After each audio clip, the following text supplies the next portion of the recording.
आपले सर्वांचे नेते महाराष्ट्राचे उपमुख्यमंत्री एकनाथजी शिंदे साहेब, आपल्या संभाजीनगर जिल्ह्याचे पालकमंत्री संजयजी शिरसाट, माजी आमदार अण्णासाहेब माने, जिल्हा प्रमुख राजेंद्र भुजंगाळ, राष्ट्रवादीचे सचिव आप्पासाहेब निर्मळ, तालुका प्रमुख भाऊसाहेब तरमाळे, शिवसेनेचे उपजिल्हा प्रमुख विनोद बोंडले, तालुका प्रमुख अण्णाभाऊ लबडे, महिला आघाडीच्या जिल्हा अध्यक्ष, तालुका अध्यक्ष, सर्व मान्यवर, सर्व मतदार, उपस्थित बंधू आणि भगिनींनो, आपल्याला शिंदे साहेबांचं मार्गदर्शन ऐकायचंय आणि खास शिंदे साहेबांनी आपल्या पैठणसाठी वेळ दिलेला आहे. तर मला एक सांगायचं साहेब, तुमच्या आशीर्वादाने मी सांगतो की आपल्या या पैठण नगरपालिकेचे नगराध्यक्ष आणि 25 नगरसेवक निवडून आल्याशिवाय राहणार नाही. कोणाला काय भाषणे करायचे काय नाही. मला एक सांगायचं, हा जो पैठणचा जो विकास झाला शहराचा असन तालुक्याचा असन, हा एकनाथ शिंदे साहेबांच्या आशीर्वादाने झालेला आहे. साहेब, पाणी पुरवठा असन, उद्यान असन, ग्रामीण भागाचा विकास असन, नाट्यगृह असन, बोलण्यासारखे असे अनेक विकासाचे काम आहे. पण साहेब, समोरचे उमेदवार हे विकासावर बोलत नाही, फक्त सांगते भुमरे साहेबाची दहशत आहे या तालुक्यावर, ह्या शहरावर.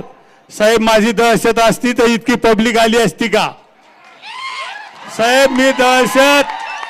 मी जर दहशत केली असती, मी पिता पुत्रांना जर दहशत केली असती तर 35 वर्ष राजकारणात टिकलो नसतो. अरे दहशतवाद कोणी केला? पाणीपट्टी कोणी वाढवली? घरपट्टी कोणी वाढवली? भूगटा कोणी वाढवला? अरे तुम्ही शॉपिंग सेंटर अनाधिकृत कोणी बांधलं? हे जर सगळे विषय जर काढले तर आपल्याला कळण दहशतवाद कोणाचा आहे. मला एक सांगायचं, यांनी विकासावर बोलावं. यांनी यांच्याकडे पुढचं व्हिजन नाही. त्यांना येऊन जाऊन भुमरे पिता पुत्र दिसतात. आता तर काय म्हणे, भुमरे इथं तळ ठोकू नये. अरे मी कार्यकर्त्यासाठी तळ ठोकू नये, माझ्यासाठी नाही. आणि मी एकटा नाही, आम्ही भुमरे फॅमिली तर आहेच, पण आपले सगळे कार्यकर्ते तळ ठोकू नये इथं. आणि मी तुम्हाला सांगतो साहेब, यांना गाडल्याशिवाय सोडणार नाही आता. आणि म्हणून मला सांगत की यांच्याजवळ काही विकासाचं व्हिजन नाही. यांचे फक्त फेसबुक आणि व्हॉट्सअप आहे. एक प्रभाग आहे साहेब, काल उवाटाचा नेता येऊन गेला, त्याला नेता म्हणतात. माजी विरोधी पक्ष नेता येऊन गेला, तो जाहीर सभा घेऊ शकला नाही. चंद्रकांत खैरे इथं रॅली काढू शकला नाही. साहेब, यांनी एका प्रभागात गेले. एक आमचा प्रभाग आहे साहेब, प्रभाग किती? एक लक्ष्मीनगर म्हणून प्रभाग आहे आमचा. त्या प्रभागामध्ये त्यांनी सांगितलं भुमऱ्यांना 60 ते 70 हजार कोटीचा भ्रष्टाचार केला. यांना कळतं का 60-70 हजार कोटी काय बोलावं आणि काय नाही? अंबादासना त्यांनी सांगितलं 60-70 हजार कोटीचा एका प्रभागात भ्रष्टाचार केला. मला सांगा 60 हजाराला किती शून्य लागत हे त्यांनी सांगाव. मग मला सांगा, हे असे यांचं वक्तव्य साहेब, यांना काही नाही, यांना फक्त टीका करायची. साहेब, जो काही विकास झाला हा सगळा तुमच्या काळात झाला. 50 कोटी रुपये 55 कोटीची पाणी पुरवठा तुम्ही दिली साहेब, त्याचं आता काम चालू आहे. 55 कोटीची पाणी पुरवठा योजना चालू आहे. त्याच्यात सांगितलं भुमऱ्यांना 50 कोटीचा भ्रष्टाचार केला. म्हणजे 55 कोटीची योजना आणि 50 कोटीचा भ्रष्टाचार. मला सांगा, यांचे डोके फिरले का काय फिरले काही सांगता येत नाही. मला एक सांगायचं की येत्या 2 तारखेला, कारण आपल्याला शिंदे साहेबांचं मार्गदर्शन ऐकायचंय. शिंदे साहेबांची आपली बऱ्याच जणांची इच्छा होती शिंदे साहेबाला आणावं, म्हणून साहेब तुम्हाला विनंती केली. तुम्ही सुद्धा मला वेळ दिला, पालकमंत्र्यांनी दिला, सगळ्यांनी वेळ दिला. साहेब बोलण्यासारखं खूप आहे. तुम्हाला सांगतो साहेब, ह्या उभाटाचा जर नाही फुफाटा केला आम्ही 3 तारखेला तर मला विचारा.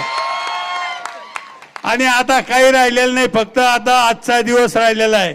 आजचा दिवस सांभाळायचा. आपण सगळ्यांनी नुसतं आपल्या जर आपलं स्वतःचं मतदान आणखीन आपल्या सोबत्याचं जरी मतदान केलं तरी आपण यांचं डिपॉझिट घातल्याशिवाय राहत नाही आपण. आणि यांना समोरच्याला कोणाला आणून द्या साहेब. आता आपल्या विरोधात दुसरे सुद्धा पक्ष आहे, त्यांची सुद्धा सत्ता मागच्या 5 वर्षात होती आणि त्यांनी सांगितलं आम्हाला आणखीन द्या. पहिल्याच 5 वर्षात तुम्ही काय दिवे लावले ते सांगा.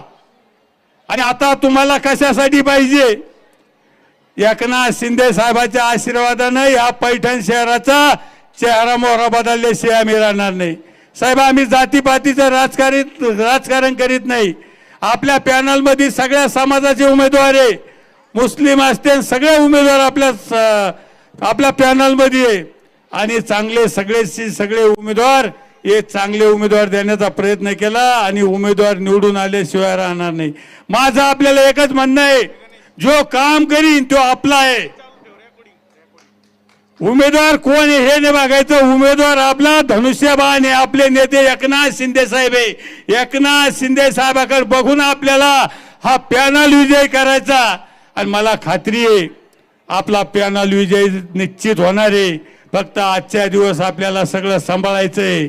एवढं सांगण्यासाठी मी आपल्या समोर उभा राहिलेलो आहे.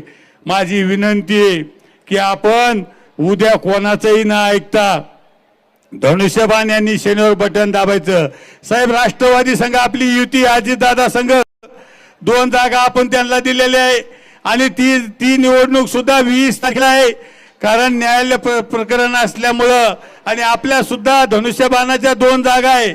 मला एक सांगायचं की 4 जागेची निवडणूक ही आपली 20 तारखेला होणार आहे आणि बाकीची निवडणूक ही उद्या होणार आहे. उद्याची निवडणूक जर एकदा उद्या परवा आपला सगळा पॅनल येणार आहे आणि 20 तारखेला ज्यावेळेस ज्यावेळेस उमेदवारी परत घ्यायचा तारीख राहील त्यावेळेस मला वाटत नाही या 4 जागेवर ते उभा राहतील म्हणून. काय राहू शकत नाही अशी परिस्थिती आहे. म्हणून साहेब, बापूंना विकासाच्या बाबतीत बोलले. मी या उमेदवाराविषयी आणि त्यांच्याविषयी खूप बोलू शकतो, पण तुम्हाला मार्गदर्शन करायचं. तुम्हाला 7 सभा आहे, मी जास्त वेळ घेणार नाही. पण आपली अजित दादाची युती ही घट्ट युती आहे आणि मला एक सांगायचं की चांगले उमेदवार हे आपल्याला मिळालेले सगळ्या दोन्ही पक्षाचे उमेदवार हे आपल्या सोबत आहे. मला एक सांगायचं साहेब, या शहरामध्ये अतिक्रमण खूप आहे, ते आपल्याला नियमित करायचंय. साहेब, आपल्या हातात आहे. आपण जर एकदा शब्द दिला तर इथलं अतिक्रमण हे निश्चित नियमित झाल्याशिवाय राहणार नाही. आपण उद्यानाला पैसे दिले, पाणी पुरवठ्याला दिले, नाट्यगृहाला दिले, आपण घाटाला दिले, ड्रेनेजला पैसे दिले. ग्रामीण भागात आपण ब्रह्मगावन योजना जायकवाडी धरणातून आपण राबवली. आपण वॉटर ग्रीडला पैसे दिले. आपण कोल्ड स्टोरेजचं उद्घाटन करायला लोकार्पणला आपण येणार आहे. साहेब, आपण ह्या तालुक्यात आमदार झाल्याच्या मंत्री झाल्याच्या नंतर आपण भरपूर काही दिलेले. आणि साहेब, तुमच्या आशीर्वादाने विलास बापू या तालुक्याचे आमदार झाले, जनतेच्या आशीर्वादाने आमदार झाले. मी सुद्धा तुमच्या आशीर्वादानं लोकसभेचा खासदार झालो. साहेब, तुमच्याच आशीर्वादानं नगरपालिका असून द्या, जिल्हा परिषद असून द्या, पंचायत समिती असून द्या, या एकतर्फी धनुष्यबाण आणि आपल्या घड्याळीच्या ताब्यात आल्याशिवाय राहणार नाही अशी मी तुम्हाला ग्वाही देतो. माझे 2 शब्द संपतो. जय हिंद, जय महाराष्ट्र. यानंतर